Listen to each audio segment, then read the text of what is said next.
Hello, good afternoon. This is my video about removing wallpaper from a property. Now, originally what we were planning on doing was leaving the pattern on the wall, but without the polystyrene. As you can see, we've still got to do a lot of the roof in the property.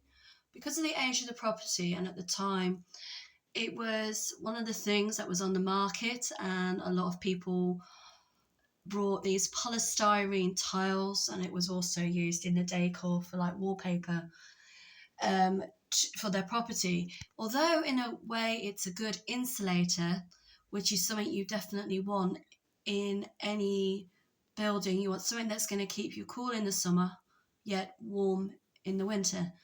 It is actually extremely flammable, and with so many different things now on the market in the 21st century, if you are to buy a property that has these on the ceiling or on the walls, then the best thing that you can possibly do is just remove them.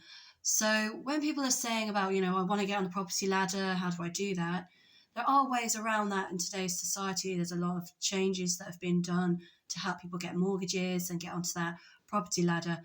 But then you've got to think about how much is it going to cost you to renovate the house or flat, or whatever it is you're purchasing to live in, and is it going to be up to the regulations that are out there, even though they're not enforced today. So if, for example, this was going to be on a buy-to-let mortgage, straight away as a landlord you should be being told, for health and safety reasons, before this could potentially be a buy-to-let property, it's got to be up to the health and safety spec with regards to wiring, fire standards.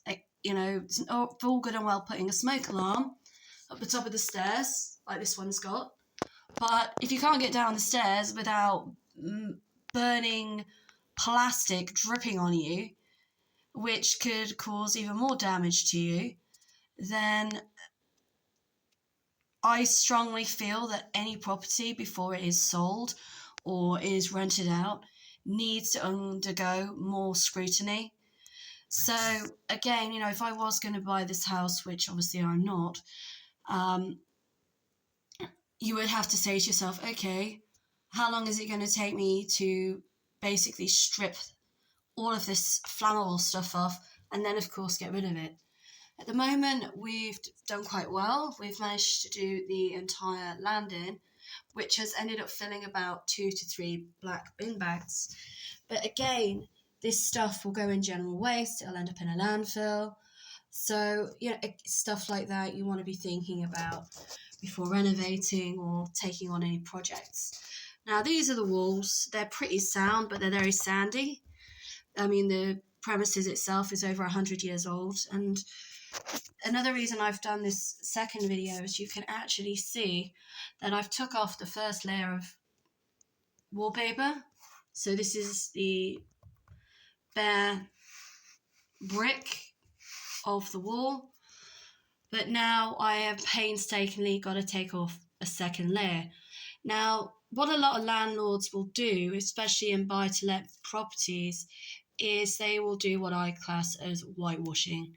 They will get a tin of magnolia paint and they would have just painted over anything they could, which can hide a multitude of sins. But again, by doing that, how safe are you really making the premises? One of the things that I believe came out in 1992 was lead in paint. And so again, it's things that could be harmful to you that you may or may not be aware of, especially in old premises. And one of those things might be lead in the paint or asbestos in the roof tiles, for example. 9 times out of 10, it's my understanding that these things are safe, providing they're not disturbed. But most older properties, the wiring's going to need redoing.